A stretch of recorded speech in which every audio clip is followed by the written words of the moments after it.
આપણે તો ઉતાની કે આપણને ખબર હોય,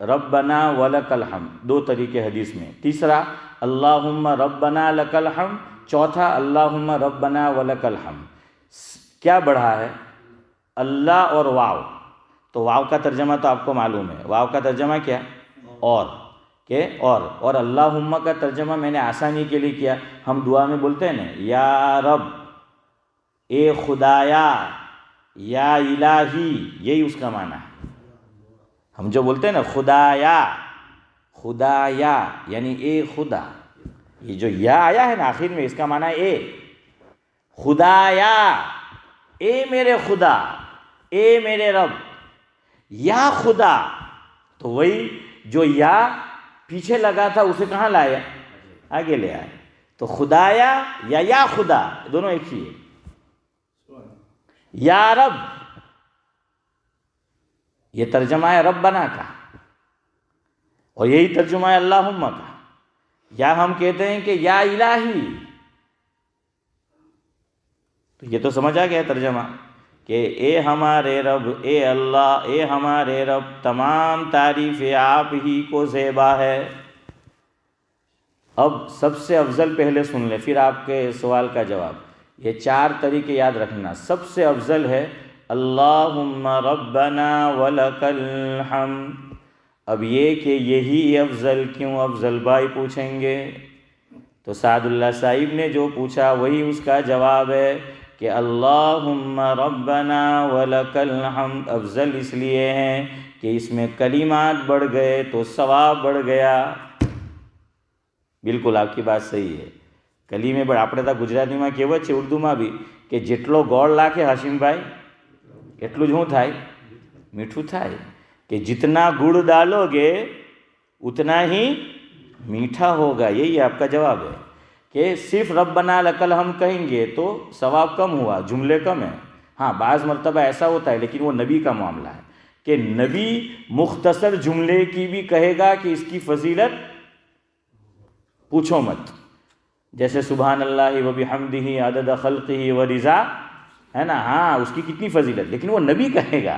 میرے اور آپ کے اعتبار سے تو جتنا گڑ ڈالو اتنا میٹھا، یہ میرے اور آپ کے اعتبار سے ہیں.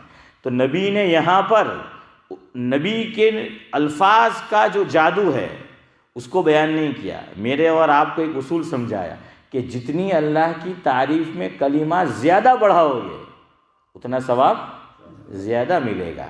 تو جلدی جلدی ربنا لک الحمد کم کلمے، ربنا ولک الحمد پہلے سے زیادہ، اللہم ربنا لک الحمد دوسرے سے زیادہ، اور اللہم ربنا ولک الحمد سب سے زیادہ. تو سب سے افضل بھی اسی لیے، اور ثواب بھی اس کا. جی بس چلے، جزاک اللہ. 5-7 منٹ آلریڈی اوپر ہو گئی. سبحان اللہ و بحمدہ، سبحانک اللہم و بحمدک، نشہد ان لا الہ الا انت.